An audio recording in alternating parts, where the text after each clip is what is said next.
Welcome to the Straightway Through with Gina podcast, where we say it straight, we say it true, and we say it with kindness to the best of our ability every time. This podcast is about communication, all aspects of communication, and I can't wait to get into today's topic with our guest, Ari. You'll find out what that topic is soon, but first, a prayer. Father God Almighty, I thank you for everything that you put before us today. This conversation between Ari and I is special. It's meaningful, and we don't even know how yet or to who, but we trust that anybody listening to this podcast, this episode, and the topic that we'll get into will benefit greatly from it because we know how many people struggle with relationships and communication, and sometimes to the point where it can feel like despair, aloneness, sadness. We want to reach those people and help them to know communication is something that is a work in progress, and we all work on it, and it can get better. And we can find ways, even if in our relationships the communication isn't going smoothly, we can find ways to communicate better with ourselves. I ask you, God, that you lead this conversation, that you lead my words, that you help to bring to the forefront the topics that are important for listeners and important for both Ari's life and my life. I trust you completely, and I know it will go as you intended to go. In Christ Jesus' name, amen. Ari, I'm so happy to have you here. I love your red shirt. Thank you for standing out and being bold. And I'm excited about your topic today, too, because it's a topic that's also near and dear to me, and I have no idea where our conversation is going to go about it, but I would like you to introduce the topic. So when I asked you what aspect of communication you wanted to focus on today, you gave me a few options, which were all good, but please share the one that you narrowed in on and chose for today. As I recall, the topic we chose together was getting to the point. How do you get to the point quickly? There's an art to it. I'm very fortunate in that I had some great mentors and teachers in this area who helped me learn to communicate better. So I look forward to sharing it with you and with our audience. That's awesome.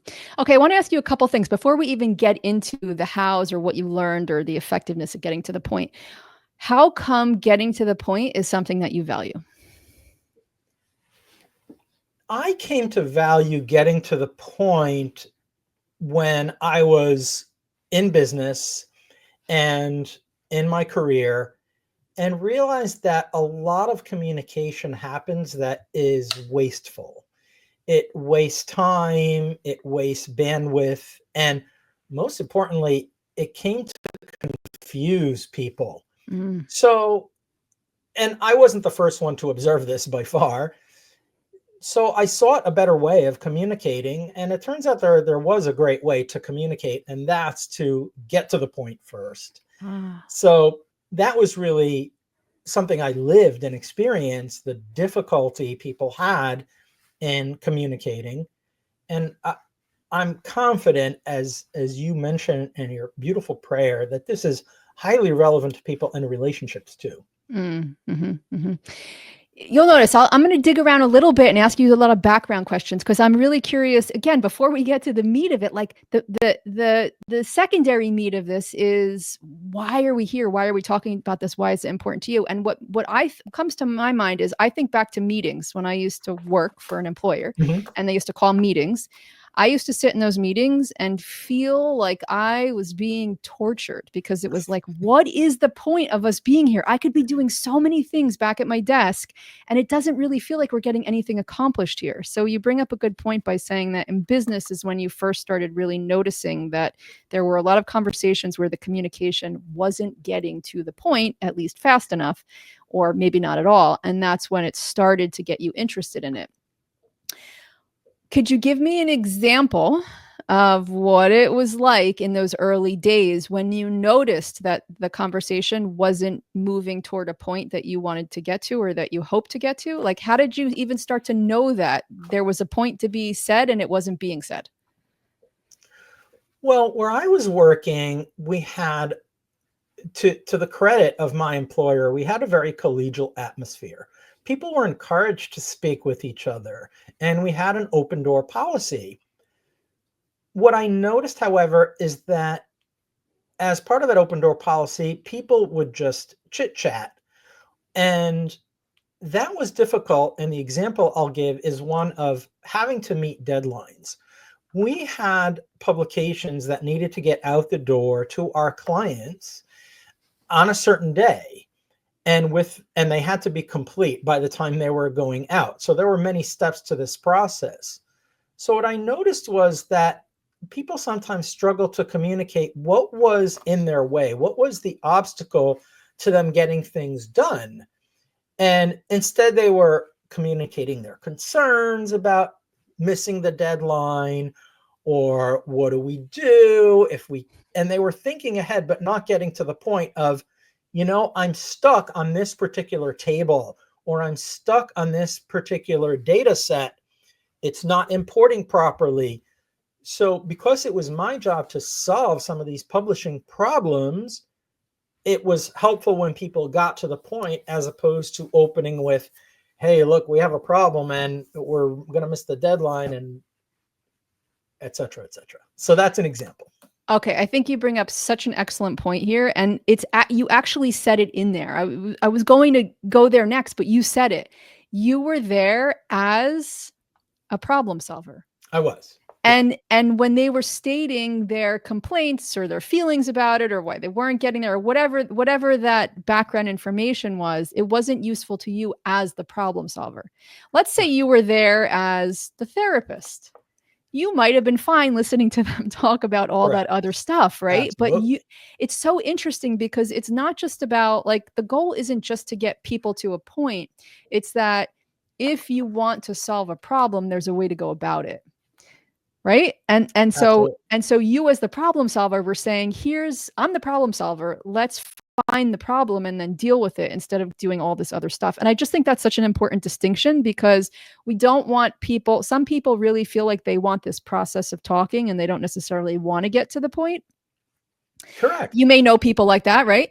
And sometimes I'm like that. It's certain situations, certain people. So we don't want to make the case that everybody always should communicate with as few words as possible, most effectively, to get to the point till we could solve a problem. It's just that if you want to solve a problem, getting to the point, like you said, with somebody who can solve the problem is so crucial. Right. And it turns out that the background may be entirely relevant, and people certainly in a business situation don't want to be blamed for problems. They want to identify the cause so it's not repeated. And that's all fine and good. But if you get to the point first, if you preface your story by saying, let me tell you a story that will explain this problem that we're having. And that's just more, I found that approach was more kind to the audience. It was more kind to whoever was listening to you, because in most situations, time was money, and business people and the people I worked with and reported to had very limited time and very limited bandwidth. So if you could get to the point at the top, you could then defer the rest of the story if there was time to tell the rest of the story. So it was a very practical approach to communication. Now, I want to be completely honest and transparent and take full responsibility for something here, Gina. I was not as good at this myself as I could have been. So I tended to talk way too much. And That's so interesting. It took me a long time to practice what I was preaching and to put the teachings that I was subjected to into practice. You just brought up another really beautiful point about communication, which is sometimes the things that we want from others, we don't want the same thing when the script is flipped. Right? I mean, exactly. like, hey, I want you to get to the point, but I also want you to listen to me not get to the point. Right? Exactly. I look at everything through the lens of understanding. That's one of my highest values. I wanted to be understood, and I felt that saying a lot and giving a lot of background was a good way to be understood, but it's not always the case, right? And if you can get to the point first, you can make the rest of the narrative more relevant. to your audience. But it took me a really long time to learn to do this.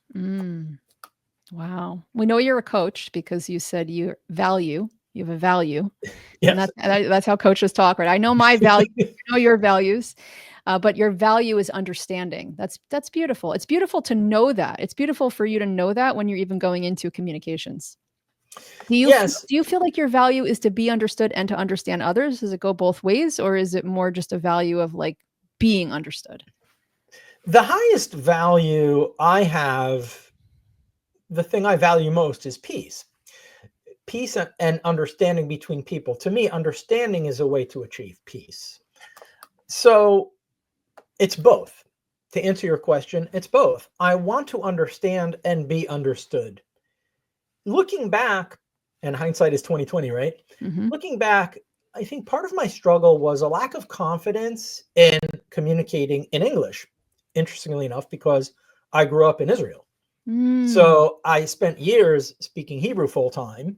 Wow. And English was the second language. Now, my parents are American. I'm American. I was born in the US. But I spent 10 years just speaking Hebrew, doing all my schooling in Hebrew. And as an English speaker, by the way, as a native English speaker, you're exempt from English classes in Israel, in the schools in Israel. So I never had a formal education in English and grammar and writing, nothing. Right? Me neither. But it wasn't because I didn't speak the language. It's because I didn't know what they were talking about in class. Just so you know, we're both in the same boat. Well, there you go. So I think that created a lack of confidence. And I think that might be something, I'll bet that's something that many of your listeners can relate to, is they over communicate, not because there's a problem, but because they genuinely wish to be understood. And I want to reassure anyone listening who feels that way that it's okay to feel that way. I want to understand you. And I'm very thankful for my coach training that I will sit and listen to someone for as long as they need to speak. That's so beautiful because you have both parts. You have this part that wants to help people who want to get to the point. But then at the same time, if they don't get to the point and they just want to talk, you're willing to listen. Yeah, exactly. It almost depends. It's like it depends on what hat you're wearing. Are you showing up as the problem solver? Or are you showing up as the listener and the coach? Who are you showing up as? And that is so crucial for us all to know in any communication. In any conversation. Who am I in this conversation? What's my role? Does the other person know that's my role? And are we in agreement about our roles? So we can connect that's very well said, Gina. And we can connect what you just said to the problem you experienced firsthand that you mentioned earlier, being in a meeting and not knowing what is the goal of this meeting. What I learned to do eventually was be very clear about what outcome we wanted from that meeting. We're meeting here today. When we walk out of this meeting, here's what should change. Here's what should be different. We'll either have exchanged information, come to an agreement about something, or learn something or gain something in the process. So we've exchanged information that will be useful after this meeting, accomplished an actual task like a negotiation, or at the very least, just clarify things for each other. In other words, learn from one another. But have a goal, and then meetings go better. And again, just like the whole theme of today is put the point at the top, put that desired outcome at the top of the meeting, right? On the first slide, in the first few sentences when you're introducing the meeting or running the meeting. And then everybody knows, okay, this is what we're here to do. This is what we're here to accomplish. Very good. Years ago, I had a lot of trainings in that year. I was a watershed ambassador, which meant I did a lot of environmental things that year. We had a lot of different trainings. It was a great entry-level position into the environmental field. I learned a lot. One of the things that we got trained on was speaking, public speaking. Very, very little. It was a day workshop or something. And what they said, and it stuck with me ever since, was whenever you're giving a speech, tell them what you're going to tell them, and then tell them what you've told them. Yes. And that's what you just said, right? Put that at the top. Make sure you're leading with that so everybody knows where you're going. And then by the end of the meeting, that's where you've gone. Exactly. And you can always revisit that at the end. Did we accomplish our goal? Was this a productive meeting? And it's okay to seek feedback in the moment. If you think about it, seeking feedback in the moment is a form of getting to the point. Gina, how's this conversation going so far? And you can give me feedback right on the spot and say, yeah, this is good. We can keep this segment, or maybe not. Maybe we're keeping it all, Ari. We're keeping it all. Exactly. So, and that's something I learned from my coach supervisor to do in coaching sessions, is to pause, to be alert and aware to where we are in our conversation, where it's going. And again, keeping the point in mind, because, okay, you might have given the point at the top, but maybe it's been 30 minutes since you mentioned your main point. Are you still on track? Are you still addressing the point, fixing the problem, addressing the need? And it's okay to pause in the conversation just to do a little check. Hey, are we still on point? I think that's where the term comes from, right? Are we on point? I'm looking at your logo there in the background. It's pointy. Yeah, it's pointy. Right? Exactly. It's so I think you're on point. Yes, yeah. I'm fortunate to have a name that starts with an A, so it makes a point at the top of my logo. That's pretty clever there. They got the A at the top, right? The W at the bottom, all those points, and here we are talking about points. Yes, that's my monogram, AMW. So there's an A, there's an M, and there's a W. That's pretty neat how it's all tied together. I love that. All right, let's help us and listeners understand, because we've been talking a lot about getting to the point in terms of these business or meetings. How does this play into personal relationships? In personal relationships, I think, in my experience, and I'm not a relationships expert, I want to be clear, I'm not a relationship coach, but my experience is that there's a lot of fear and hesitation.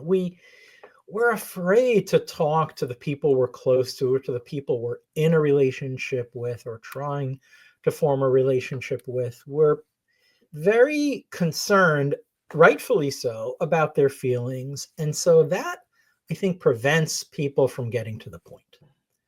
So my point around this is there's a lot of fear, and that fear doesn't necessarily come from a bad place or a scary place. It's caution, it's care. And when we want to tread with care, we tend not to get to the point. But really, might it not be helpful in a relationship to get to the point first? It's a tricky thing. What do you think? I love where this conversation is, and where it's gone, and where it is, and where it's going. What I think is, it's really, really useful to understand the point of any conversation, whether it's personal or business. But for me personally, I wouldn't necessarily call it the point in a personal relationship, or maybe not even in a business relationship. One of the words that I love to use, and I use often, is objective. What's our objective? Because it's not, for some people, when I was talking to somebody in another podcast, and he was actually, we weren't talking about the point. It wasn't the topic of our discussion. It was actually hard conversations. But he brought up that when he was young, his sister always used to say, get to the point. And I laughed. I mean, not at him or in that moment, but inside, because when I was a kid, me and my friends always used to say that to each other. Would you get to the point? Just get to the point, right? And they would say that to me, just get to the point. Like, stop with all this story. Just tell us what you want to tell us.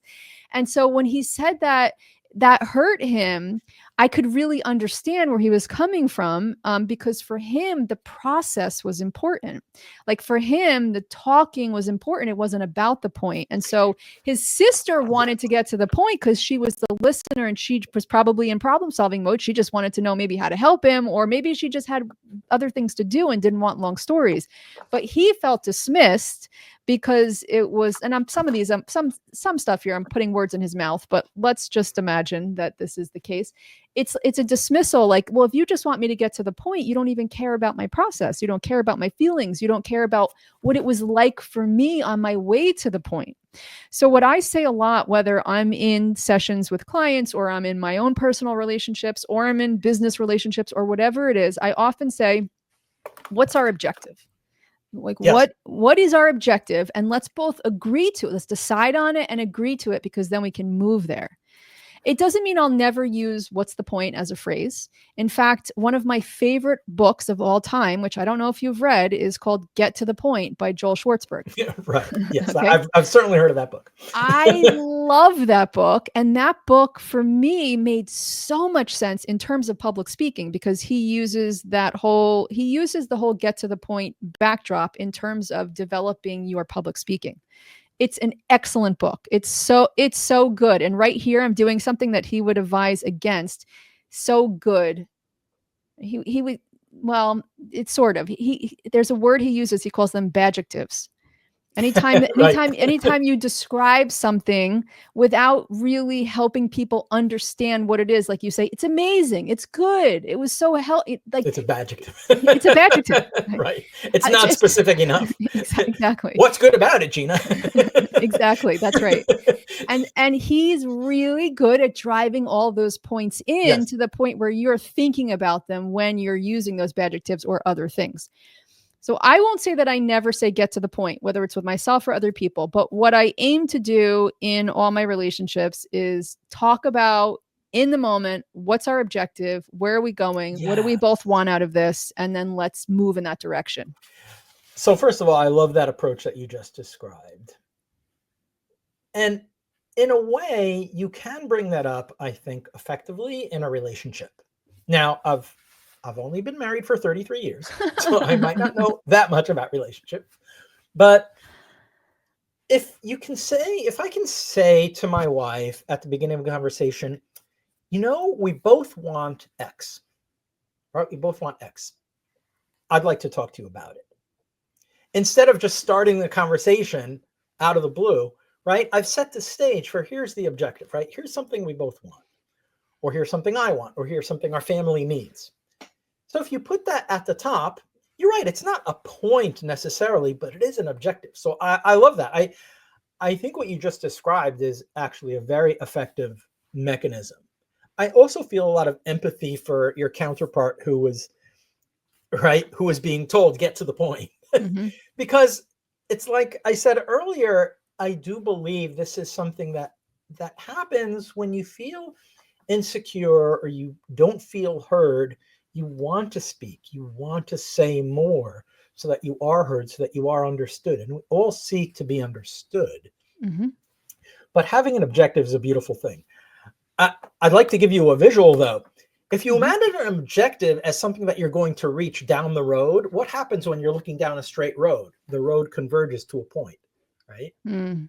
So that's where your objective is really at that point. Exactly. It's just it's a softer way. It's a softer way of talking about it. Yeah.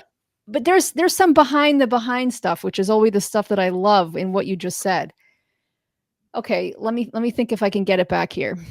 So you were just saying, okay, we were talking about my friend who was upset by his sister saying get to the point. Right. Okay, I'm going to put myself in that situation because I've been upset in those situations before too. I mean, I'm queen of someone who gets their feelings hurt, right? I'm a highly sensitive individual, so I feel things a lot. And there's probably been thousands of times in my life where I have felt like maybe somebody wanted me to get to the point and it wasn't at a speed that they liked. But this is where the responsibility of each one of us comes into every one of our relationships. So let's just say I was talking to you and you said, Gina, would you just get to the point? And I felt sad about that.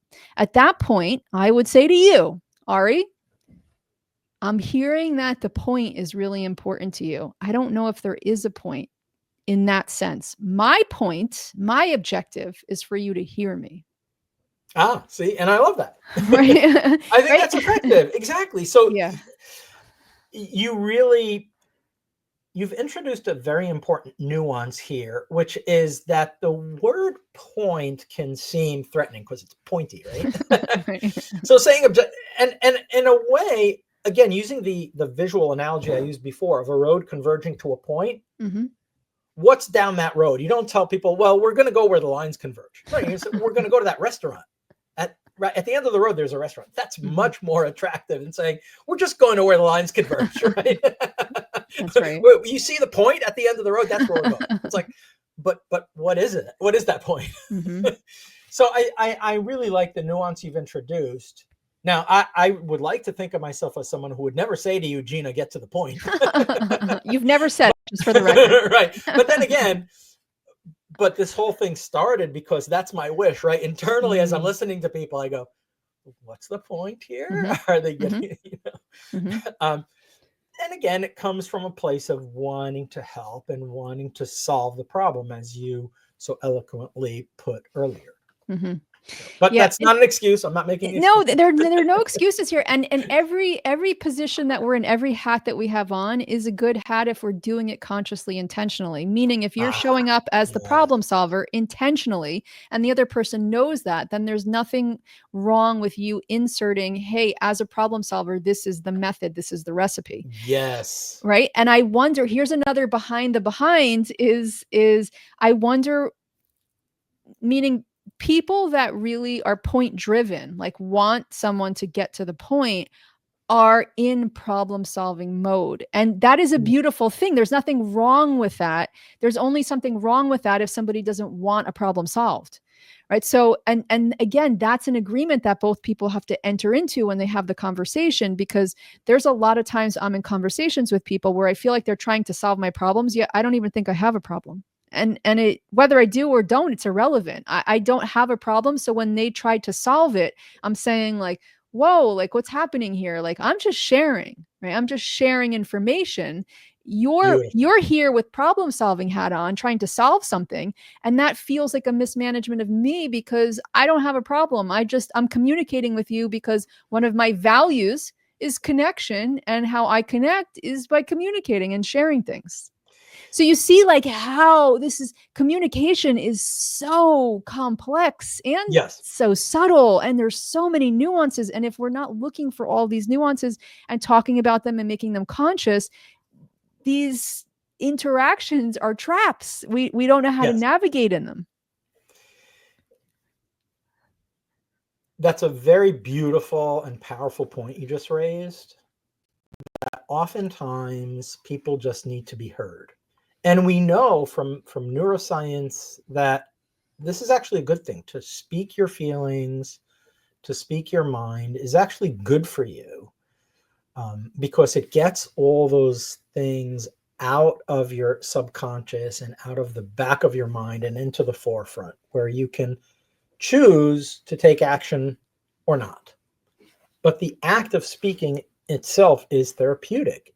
And again, we know this from science, not just neuroscience, right? Psychology and therapy. So one thing I always wonder about, therefore, is when is someone just speaking just to get it out? But it turns out I don't need to figure that out. All I need to do is listen. And that's perhaps a more important, or as important, a lesson here is, if you're communicating, it helps if you get to the point or if you state an objective. But if you're on the listening end, all you need to do is listen. Now, that's easier said than done, especially for me, because I love to talk. But I'll quote one of the coaches who trained me in listening. He said, listening is your superpower. And it's not just for coaches, right? It's for all of us. So that's a very, very important point you raised, that we do something that's kind to others. We live the highest value just by being present for someone and listening to them. It's beautiful. Yeah. And sometimes you can ask them right up front, what do you want me to do here? Do you want me to listen? Do you want me to give feedback? Do you want me to listen and then give feedback? What do you want? And that way we know. And this ties back nicely to something you said earlier, that it's all about intention. And I love that concept. I have Wayne Dyer's Power of Intention book right behind me there on the shelf. And by doing what you just suggested, you're helping someone be intentional. You're helping someone with stating an intention, having an intention, and maybe reflecting a little bit on what is behind your need to speak.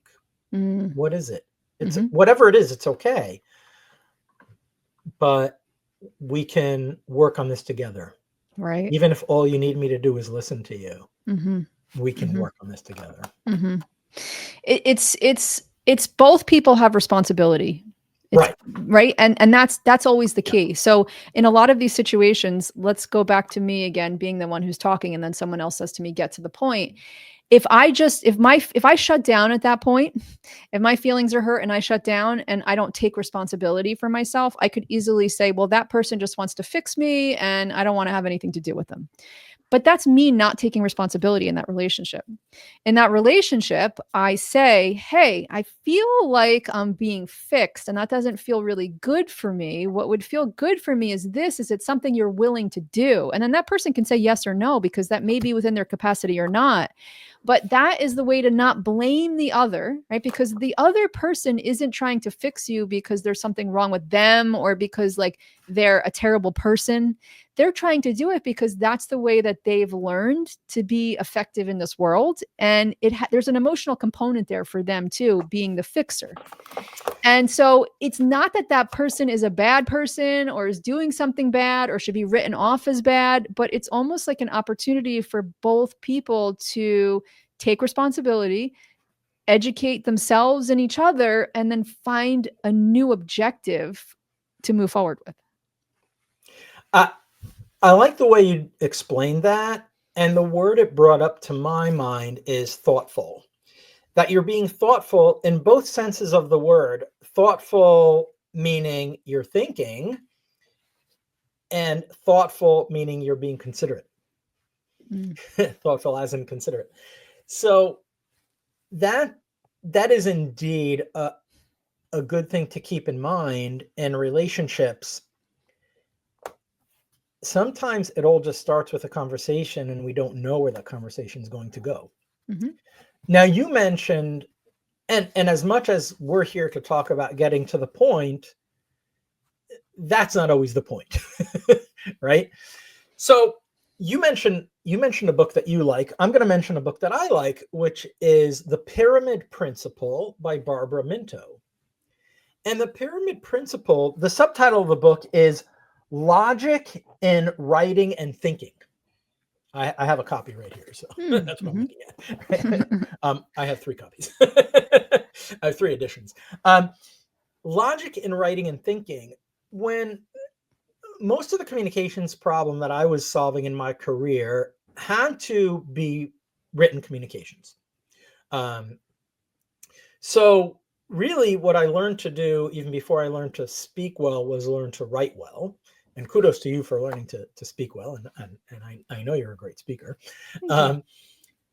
But I needed to learn to think. But the benefit of learning I needed to learn how to write well. And the benefit of learning to write in a structured way where you bring the point in at close to the top or at the top was that it helps you with the logic of your thinking.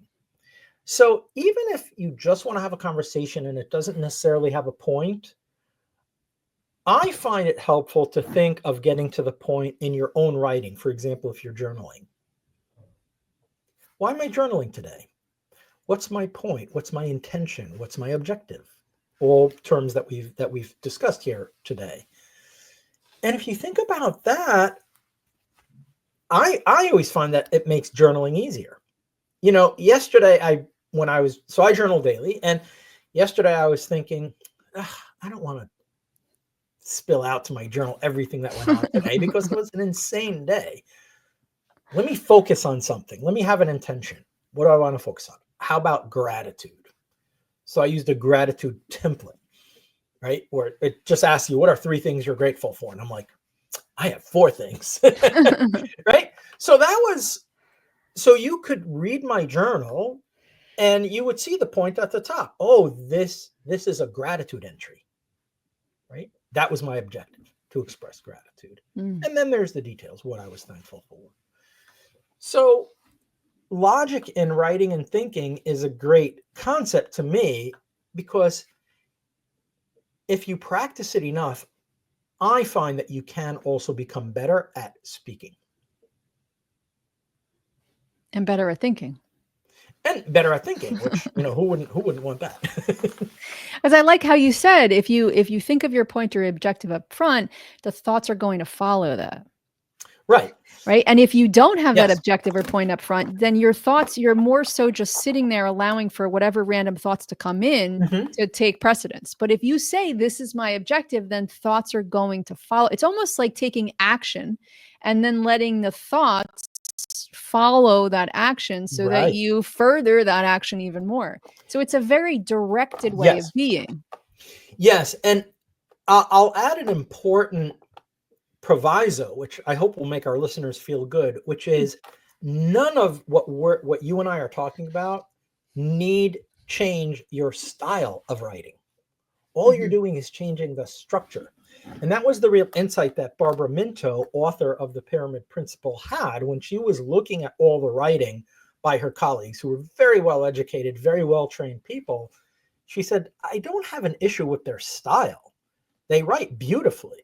The problem she saw was structure, that they Mhm. weren't structuring their thinking, and therefore they were having trouble communicating what they wanted, either for themselves or for the team or for the company, what they wanted to accomplish or what Mhm. problem they wanted to solve.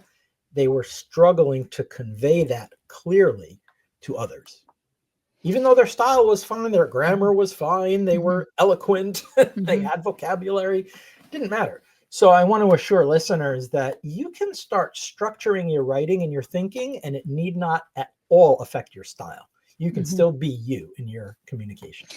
What I think of when you say that is a bucket, a container, but I'm going to use a bucket as the container. If you have Sure. a bucket, you can fill it with things. You could fill it with whatever you want.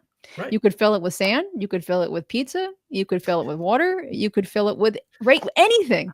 But that bucket, that container, it gives you the thing to fill.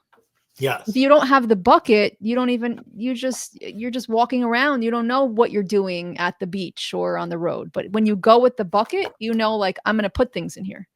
So Yes. that structure, it gives you that container, and those containers are really, really important for adding meaning to people's lives. I think that's what it is, because you can sit down and journal. Let's just say, and by the way, I have a new journal prompt delivery system that I call Say It Straight to Yourself, which I am talking a lot about lately, because Cool. it's, you get to know yourself so much more when you journal, but sometimes people have a hard time sitting down with nothing on the page and having to come up with what to journal about, because again, they Right. don't have that container, they don't have that structure. So the one question a day gives you the container, and then Oh, you yes. put in that container whatever you want to put in it. Hmm. So it's really interesting that you bring that up.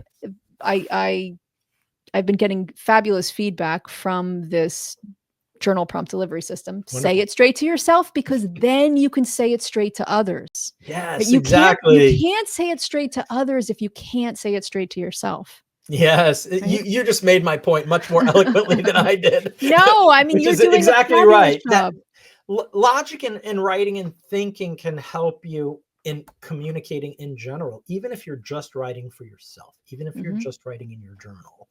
The act of structuring your thinking and your writing can help you communicate with others. I truly believe in that, because I've noticed that I've gotten better at both listening and speaking. So yeah, I'm a fan of that, and I mhm. love that you're providing prompts to the people you work with, because I find them helpful very often. That's awesome. Let me ask you, what do you, from your opinion, what's our objective? Meaning, what do you, first, let's start here. What do you think my objective is for this podcast? You stated the objective very eloquently, I think, in the opening prayer, which is to be of service, to be of benefit to listeners and to ourselves, to get something out of it, to grow, and in your case, to communicate better and strengthen relationships through better communication. Mm, That's a goal I can get behind.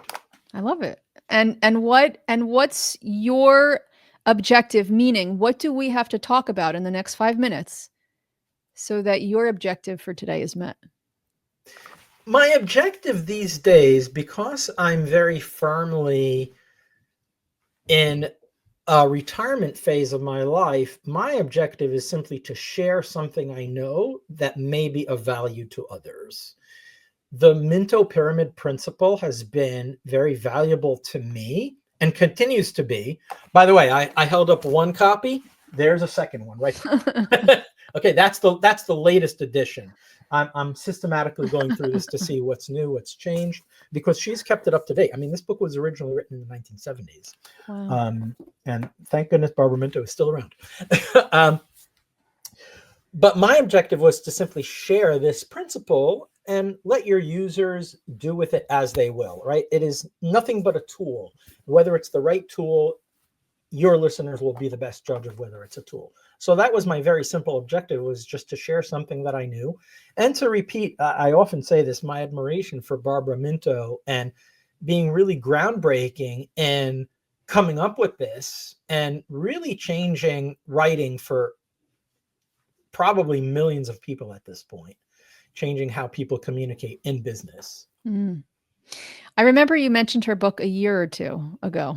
I don't know if it was, yeah, I don't know if it was mentioned last year. Yeah. times. I don't know if it was last year or the year before, but you specifically mentioned it to me. And I remember coming home and looking it up and being surprised because it's not the cost of a regular book. It's much more.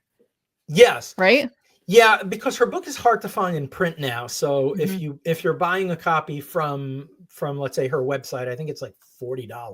Oh no, I think it was a lot more than that. Yeah, I looked on Amazon, I think it was, but it was. Yeah, it was they're hard to find. So I recommend searching on Alibri, which is a used book website, Alibris, Alibri. That's a good source, or borrow the book from your library. But yes, Barbara sells the book with, a workbook and exercises. So it's more like the cost of a textbook. And I think you're correct that it's now like probably over $100. Well, you shared a lot of really awesome things today, Ari. So you gave a lot, you delivered a lot of value. Well, thank you. Yeah. And you, because I know my questions we initially talked about getting to the point and the most effective way to get there. And my questions may have taken us off point a little bit to get some of the background stuff. Do you feel like we missed anything that is really relevant and important for you to share about getting to the point? Not at all. On the contrary, I love that you challenged the concept of getting to the point. We recognized early in our conversation today that there's value to getting to the point. For example, it can avoid wasting times in meetings. Great. We appreciate that. But you wisely brought up the fact that sometimes getting to the point is not the point. And that's fair. That's a good counterpoint to this method, pun intended. And it brought us around to the concept of listening, which I find is a skill that I'm still honing. And I love practicing it. I do love listening, but I can always get better at it. As we all can. Yeah. It's powerful to be a good listener. It's powerful. I agree. And it can be difficult because, we will react. There will be triggers. There will be things that immediately evoke memories and feelings, some of which are not pleasant and not easy to cope with. But if we can slow down and notice what we're noticing, notice our own state of mind, and be in that space where we're just listening, amazing things can happen. I truly believe that. It's almost like watching a play. When you're watching a play or you're watching something that's in front of you that you're not participating in other than watching it, it starts, there's a beginning, it goes through a middle, and it arrives at an end.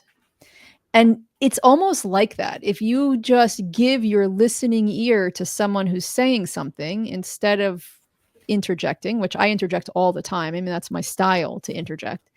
But if there are little micro movements and moments where I just listen. Even in coaching, I say to clients, do you want listening? Do you want feedback? What do you want? And true coaching, I understand, is a lot more listening than I do, meaning the ICF version of coaching.